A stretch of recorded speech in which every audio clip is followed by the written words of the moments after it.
Hello guys, welcome back to Padle YouTube channel. So in this video, I will share a complete strategy for UPSC prelims 2025. Last 100 days बचे हैं आपके exam में.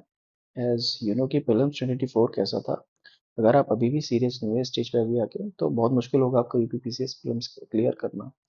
Basically जो सबसे बड़ा hurdle होता है इस एग्जाम में वो आपका प्रीलिम्स ही होता है. मोस्ट ऑफ द एस्पिरेंट्स होते हैं वो प्रीलिम्स ही फेल कर जाते हैं. तो आगे का तो फिर कुछ बचता ही नहीं है. तो मैं आपसे रिक्वेस्ट करूंगा ये वीडियो आप कंप्लीट देखिए, इसे फॉलो कीजिए. और अगर आप बिगिनर हो, आपने फर्स्ट अटेम्प्ट है आपका या आप एक दो अटेम्प्ट दे चुके हैं, आपका प्रीलिम्स क्लियर नहीं हुआ है, अगर आप इस वीडियो को प्रॉपर्ली फॉलो करेंगे देखेंगे तो मैं 100% तो नहीं बोल सकता बट हाँ, it will help a lot in your prelims preparation. Basically इस वीडियो में आपको जो स्ट्रेटेजी रहेगी लास्ट 20 डेज में आपको क्या पढ़ना है, कहाँ से पढ़ना है, क्या बुक लिस्ट रहेगी, क्या स्टेजेस होती हैं फिल्म्स में, कितना कट ऑफ जाता है, ये आपको मैं सब क्लियर कर दूंगा. So without any further delay we will start the video. So सबसे पहले हम लोग अगर बात करें तो स्टेजेस. बेसिकली इस एग्जाम में कितनी स्टेजेस रहती है. तो इसमें आपका प्रीलिम्स होता है, मेंस होता है और फिर आपका एक इंटरव्यू होता है. तो बेसिकली हम लोग जो ये वीडियो है इसमें सिर्फ हम लोग फोकस करेंगे आपके प्रीलिम्स एग्जाम पर. प्रीलिम्स एग्जाम जो होता है इसमें आपके दो पेपर होते हैं. एक आपका जीएस होता है और एक आपका सी सेट होता है. तो सबसे पहले मैं आपको सी सेट का बताऊँ तो सी सेट जो होता है क्वालिफाइंग इन नेचर होता है. इसमें आपके 100 क्वेश्चन 200 मार्क्स के होते हैं जिसमें आपको सिर्फ क्वालिफाई करना होता है. तो बेसिकली आपको 30.33% मार्क्स आने पड़ते हैं which is equivalent to 66.66 marks. And अगर हम लोग जीएस का देखें तो जीएस में आपको टोटल 150 क्वेश्चन आएंगे जिसमें से आपको 200 मार्क्स, आपका 200 मार्क्स का टोटल पेपर होगा. अगर इसमें हम देखें तो प्लस 1.33 आपको करेक्ट क्वेश्चन के लिए मिलेगा एंड माइनस 0.33 आपका नेगेटिव मार्क रिडक्शन होगा. तो आपको जो आपका मेरिट बनेगी वो आपकी जीएस ही बनेगी. सी सेट तो क्वालिफाइंग है. तो मेन आपको जो फोकस करना है वो आपको जीएस पे करना है. ऐसा नहीं बोल रहा हूँ मैं सिर्फ आपको जीएस ही पढ़ना है, सी सेट नहीं पढ़ना. जैसा 2024 का एग्जाम आया था तो उसमें बहुत सारे बच्चे सी सेट के चक्कर में भी वहाँ बाहर हो गए हैं.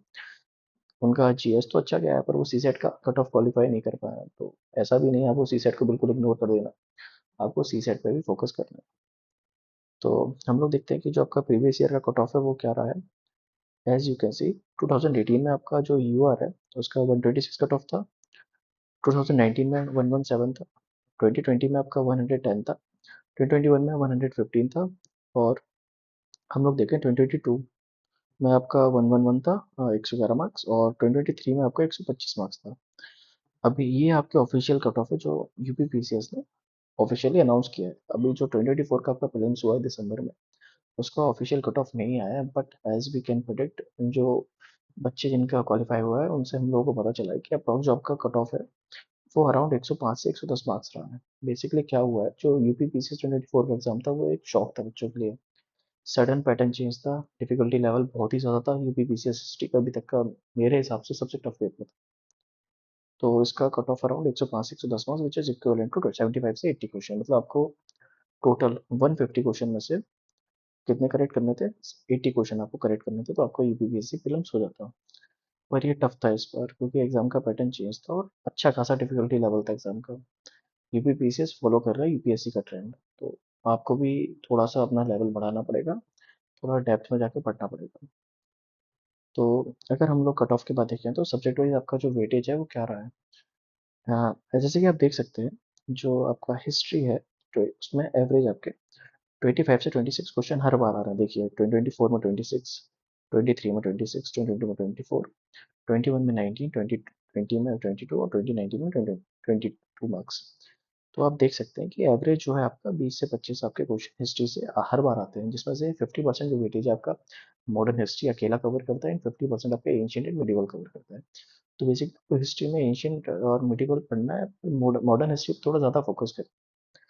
अगर हम नेक्स्ट सब्जेक्ट देखें तो इंडियन इकोनॉमी अगर आप देख जैसे देख सकते हैं 15, 11, 4, 8, 10 के, तो अगर आप इसका एवरेज निकालोगे तो 8 से 10 क्वेश्चन आपको इंडियन इकोनॉमी से मिल जाएंगे.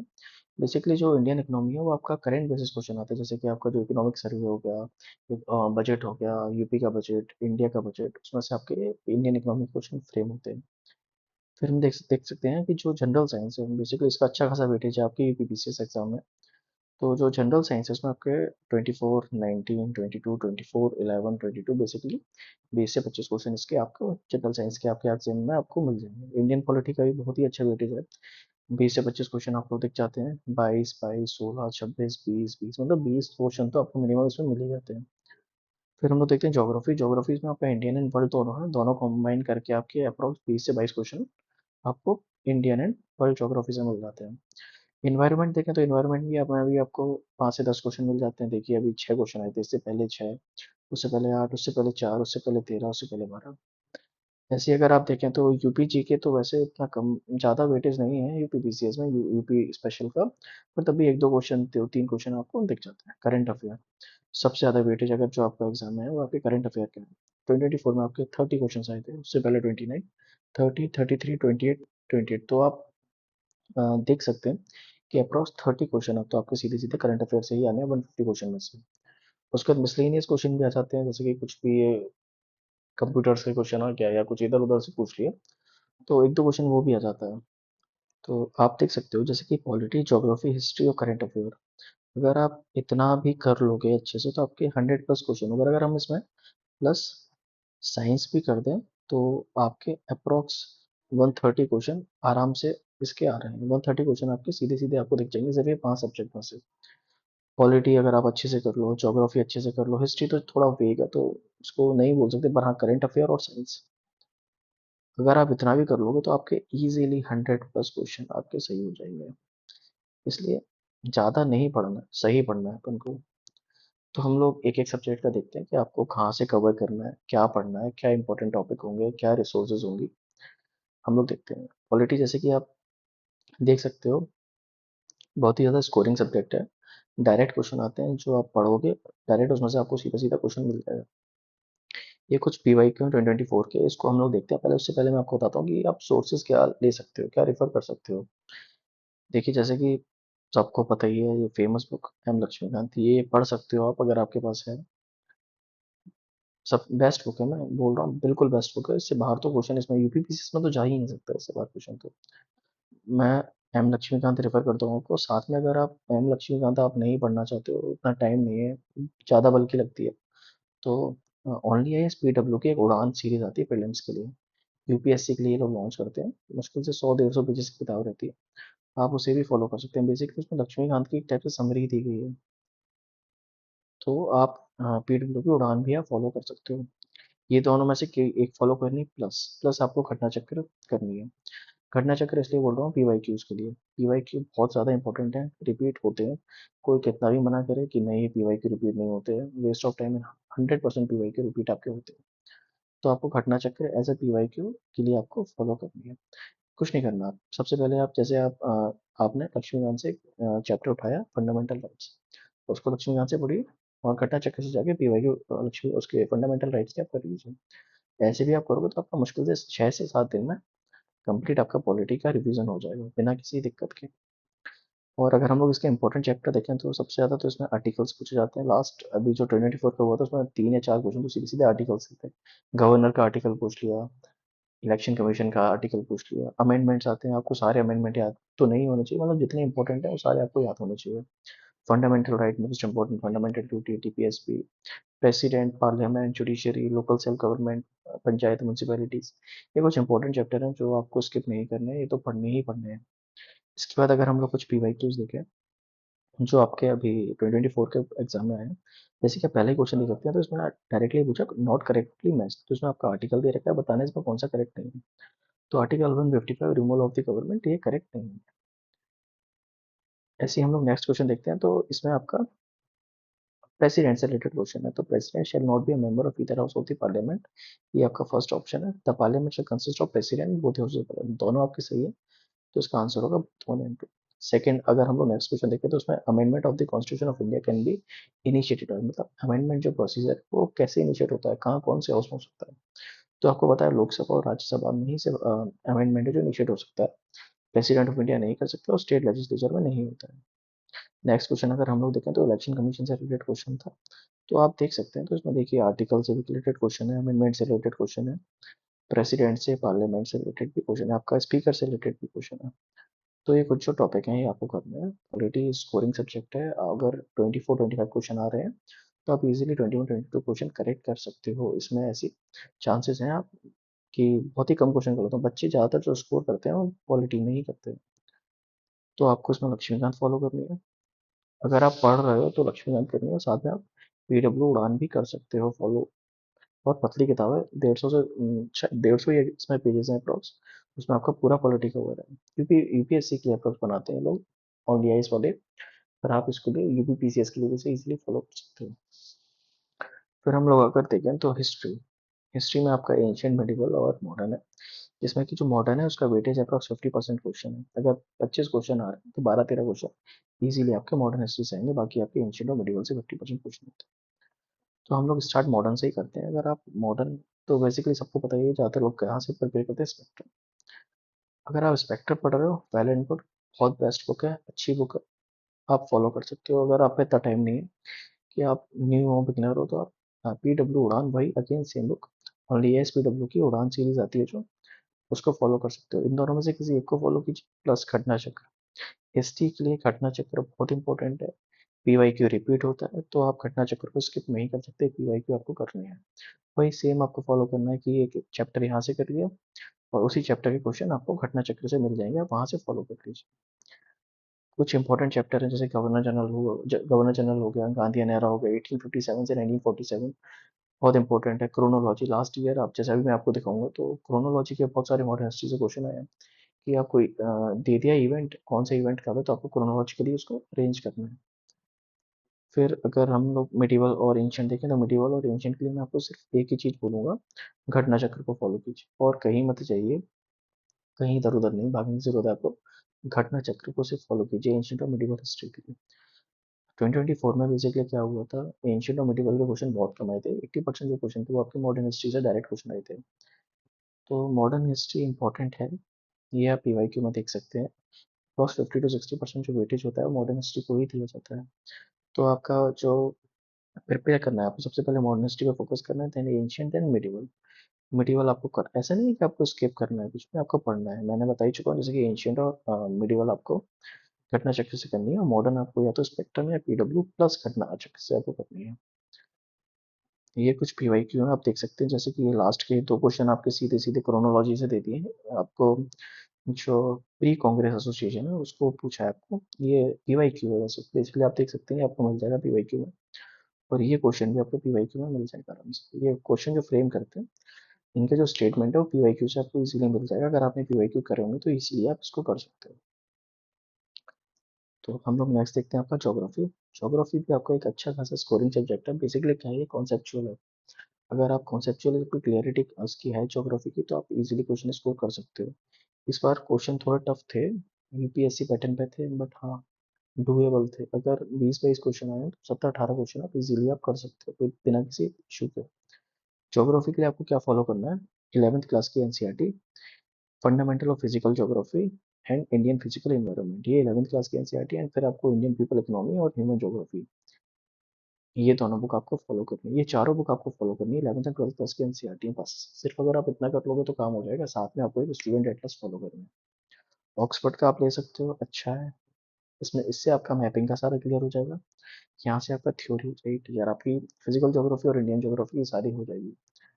ये दोनों बुक भी इंपॉर्टेंट है, यहाँ से भी आपको इंडस्ट्रीज वगैरह से रिलेटेड, एग्रीकल्चर से रिलेटेड क्वेश्चन यहाँ से क्लियर हो जाते हैं। तो आपको ये बुक्स फॉलो करके बस, कुछ ना भी करोगे आप, 15 से 15 दिन में आपकी सारी सब चीज़ कवर हो सकती है, अगर आप अच्छे से प्रॉपरली पढ़ो। तो हम लोग कुछ पीवाईक्यूज देखते हैं। इसमें क्या है, फेमस लोकल स्टॉर्म पूछे और उनका प्लेसेस पूछा है कि ये कहाँ पर होता है। ये सीधा सीधा आपका एनसीईआरटी से क्वेश्चन है। इसमें मैंगो शावर पूछा है, मैंगो शावर आपका कहाँ होता है, कर्नाटक में होता है। ब्लॉसम शावर आपका केरला में होता है। नॉर्थ वेस्ट पूछा है, ये आपका वेस्ट बंगाल में होता है। काल बैसाखी और बारदोली चीरा बोलते हैं। लू आपका ये तो नॉर्दर्न रीजन में आपको चलता है। नेक्स्ट आप देख सकते हैं, इसमें नॉट करेक्टली मैच बताना है। इसमें सीधा कैपिटल और कंट्री पूछे है।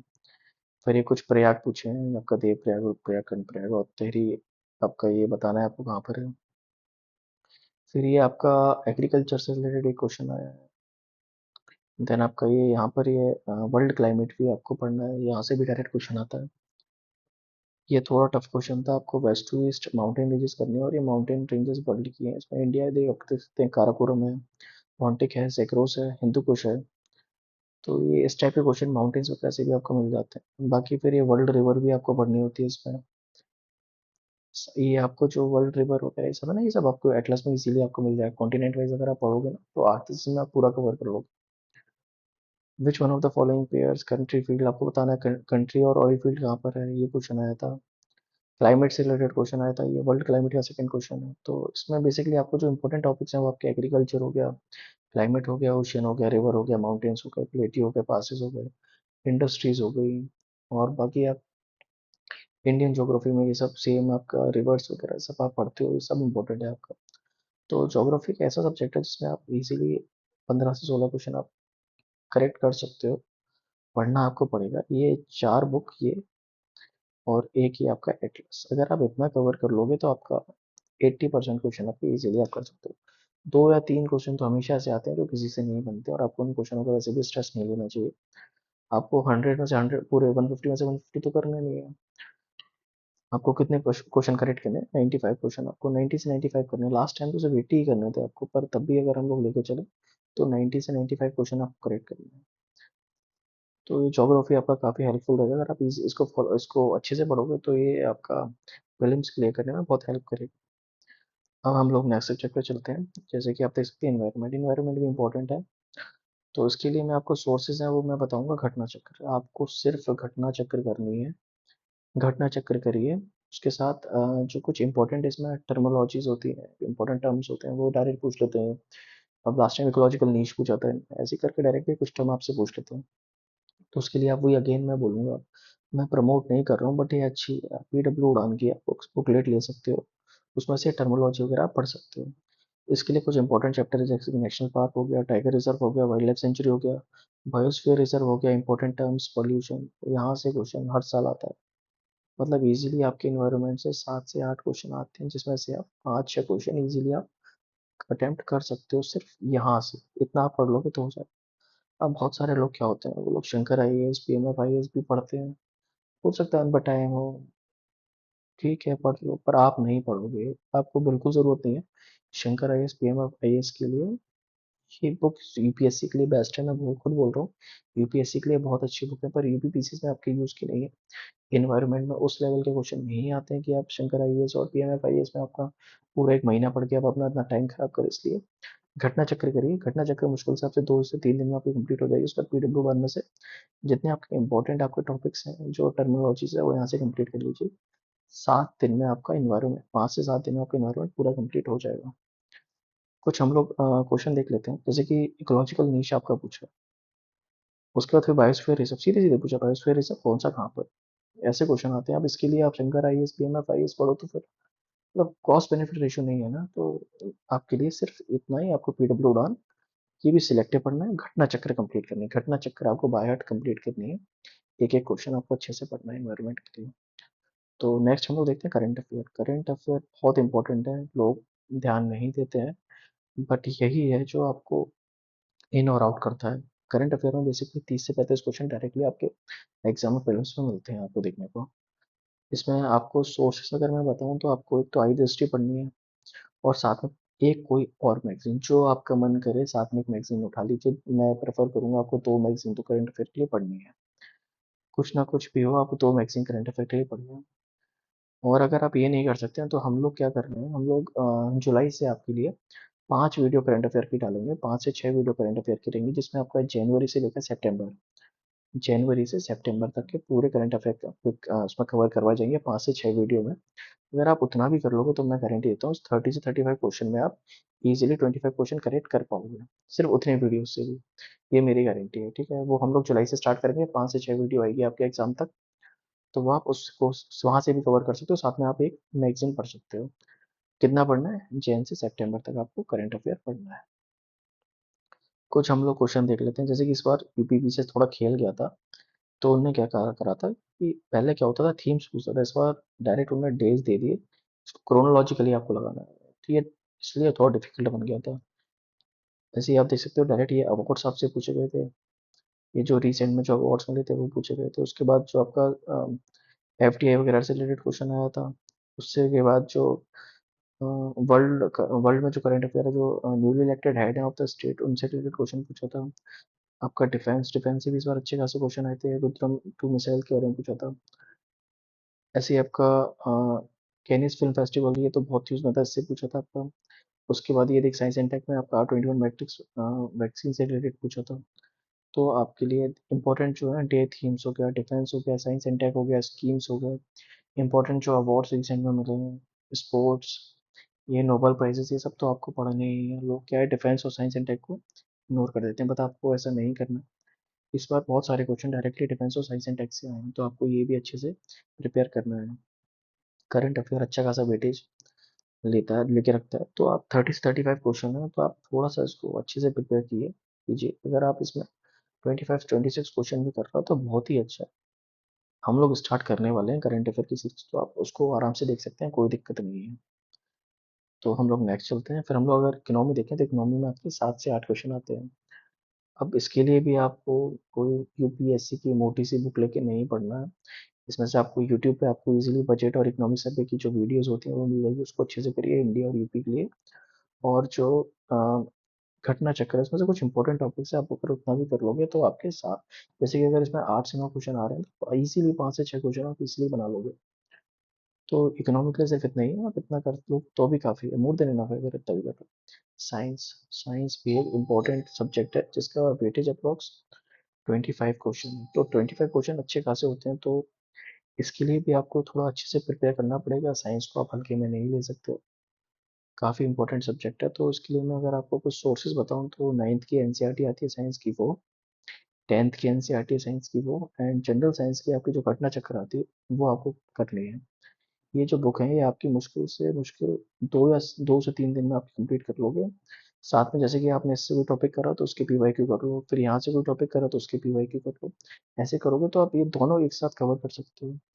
तो साइंस के लिए मैं आपको रेफर करूँगा एनसीईआरटी। एनसीईआरटी पे स्टिक रहिए, डायरेक्ट क्वेश्चन आपको साइंस के एनसीईआरटी से मिल जाएंगे। और मैं अगर इसमें बताऊँ कि फिजिक्स केमिस्ट्री बायो में सबसे ज़्यादा आपको जो प्रेफरेंस देनी है बायोलॉजी में देनी है, then chemistry, then physics. Basically जो 50% क्वेश्चन होते हैं डायरेक्टली आपके बायोलॉजी से आते हैं, डिसीज हो गया, प्रोडक्शन हो गया, ईटीसी से, यहाँ से आपको क्वेश्चन सीधे मिल जाते हैं। और वो डायरेक्ट क्वेश्चन कहाँ से उठाते हैं, साइंस से, डायरेक्ट एनसीईआरटी से आपको उठा के क्वेश्चन करते हैं। ड्यूसेंट आप, मैं तो बोलूँगा कि आप स्किप कर दो, सीधे एनसीईआरटी से पढ़ो, इजीली कवर हो जाती है, टाइम भी नहीं लगता और ऑथेंटिक किताब है। साइंस के लिए आप 9th और 10th एनसीईआरटी प्लस आपकी घटना चक्र आप ये पढ़ सकते हो। तो ये हम लोगों ने सारे के सब्जेक्ट्स देख लिए। साइंस देख लिया हमने, इकोनॉमी देख लिया, आपका करंट अफेयर्स देख लिया, आपके इन्वायरमेंट भी देख लिया हमने, साथ में हम जोग्राफी भी देख चुके हैं, आपका हिस्ट्री भी देख चुके हैं, पॉलिटी भी देख चुके हैं, और आपको मैं सब्जेक्ट वाइज वेटेज और कट ऑफ बता चुका हूँ। तो यही था इस वीडियो में, आपको मैंने सारी स्टेजेस, कट ऑफ और जो भी आपकी बुक लिस्ट वगैरह है, सब मैंने बता दी। इसके बाद हम लोग क्या करने वाले हैं, हम लोग आपकी घटना चक्र कंप्लीट करवाएंगे। वैसे तो हमने घटना चक्र स्टार्ट कर दी, इंडियन ज्योग्राफी की 2 3 वीडियोस आ चुकी हैं ऑलरेडी, आप चैनल पे देख सकते हो। घटना चक्र भी हम लोग अब कंटिन्यू डालना स्टार्ट करेंगे आपके लिए, जिससे आपके पीवाई को एटलीस्ट कंप्लीट हो जाए वहाँ से। उसके साथ साथ हम करंट अफेयर हम लोग जो उतना पढ़ाएंगे, अगर आप उतना भी कर लोगे तो आपके, इस बात की मैं गारंटी ले सकता हूँ कि आपके 25 क्वेश्चन इजीली आप वहाँ से कवर कर सकते हो। 25 क्वेश्चन भी बहुत होते हैं। 20 से 25 क्वेश्चन, पूरे क्वेश्चन की तो मैं कोई गारंटी नहीं ले सकता, पर हाँ 20 से 25 क्वेश्चन आप उन वीडियो से कर सकते हो। बहुत ऑथेंटिक सोर्स से हम लोग करंट अफेयर बना रहे हैं, और जल्दी हम लोग अपलोड करना स्टार्ट करेंगे वीडियोस। तो यही था आपके लिए। अगर आप इस स्ट्रेटजी और ये जो बुक लिस्ट है इसको प्रॉपर फॉलो करोगे, अगर आप बिगिनर हो तो इजीली आप यूपीपीसीएस क्लियर कर सकते हो। आपको कुछ नहीं करना, 90 क्वेश्चन करने हैं 150 में से अगर आप 90 क्वेश्चन कर लोगे तो आपका यूपीपीसीएस प्रीलिम्स इजीली क्लियर हो जाएगा। सबसे बड़ा जो हर्डल होता है प्रीलिम्स ही होता है, प्रीलिम्स में ही 99% बच्चे यहाँ बाहर हो जाते हैं, यहीं से सबसे ज़्यादा बच्चे, हाँ ये रिजेक्शन स्टेज होती है, यहीं सबसे सबसे ज़्यादा बच्चे निकल जाते हैं। अगर आप कितना भी मेंस पढ़ लो, कुछ भी कर लो, अगर प्रीलिम्स ही क्लियर नहीं हो रहा है तो कोई मतलब ही नहीं है सबका, सब वेस्ट ही जा रहे हैं। तो जो ये स्ट्रेटजी है इसको आप देखिए, फिर से वीडियो को 2 बार देखिए, समझिए, बुक लिस्ट देखिए, पीवाईक्यू भी मैंने आपको दिखाए हैं, आप देख सकते हैं कैसे क्या करना है, सोर्सेज क्या है, इंपॉर्टेंट चैप्टर क्या है। बाकी करंट अफेयर के लिए भी हम लोग सीरीज चालू कर रहे हैं, तो आप वो भी देख सकते हैं। ये वीडियो में इतना ही था। थैंक यू गाइस, बाकी मिलते हैं नेक्स्ट वीडियो में।